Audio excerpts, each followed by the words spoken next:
You've probably already been talking so much this week about Ebola. What is your role in this? I mean, I know that you focused on capacity building and on building those skills in local communities. So obviously you're already working toward this. Absolutely. So International Medical Corps is known as a first responder for 30 years.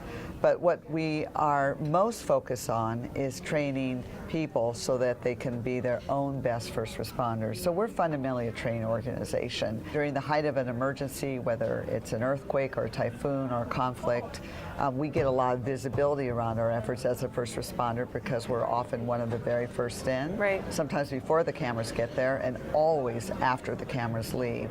But the heart of our work is really training people locally so that they can help themselves. And I know that you have been with International Medical Corps since, I think, 1986. So you've worked in this capacity building space for a long time. Yes, I have. And I'm sure you've kind of seen over the years that other organizations have followed suit and realized that capacity building, in local communities is so key. It's so important. It's absolutely. Has it changed? Has that strategy changed, though?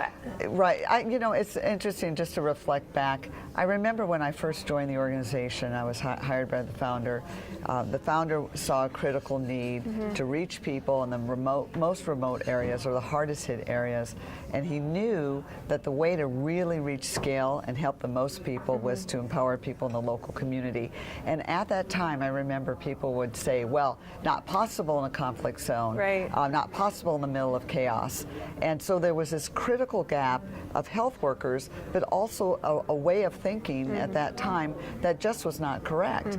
People absolutely could be helped. They could be helped by teaching them the skills that they needed, and that really what they needed from us was knowledge and different tools that we could bring to the table, and that they in turn could do the work much better if they were in charge of the work and they controlled the work and it was part of their community. And so we have learned over years that other organizations, they see this value now. More organizations are understanding the importance of not just direct services, which are always important in an emergency phase, but really the importance of building the capacity of local people, and that yes, you can do that in a conflict zone, and yes, you can do that immediately after a natural disaster. And in fact, those are the most important times to do it because people are looking for a way to help themselves and they want to participate.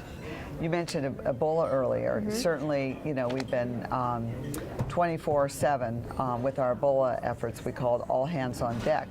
Very complicated effort and something that we feel very strongly could be helped greatly if there were more health workers in places like Liberia and Sierra Leone.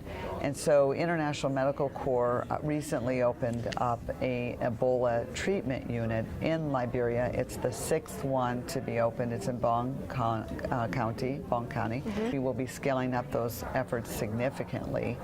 We are treating patients with Ebola, but as importantly, we're training people in Liberia on how to, help handle the Ebola crises. And so a lot of it is the knowledge gap. And in fact, we are going to be expanding our efforts to do more training in Liberia for health workers. We hope that other NGOs will be able to open up Ebola treatment units, and we want to provide training and help them in any way we can to help with that. And as well, we're doing that in Sierra Leone. We'll be opening up an Ebola treatment unit there, and we're currently doing a lot of training of local health workers around Ebola. But it just highlights the critical importance that funders make investments into helping to provide training and health workers for people who live in these communities so that when an Ebola outbreak happens, there's more knowledge about that.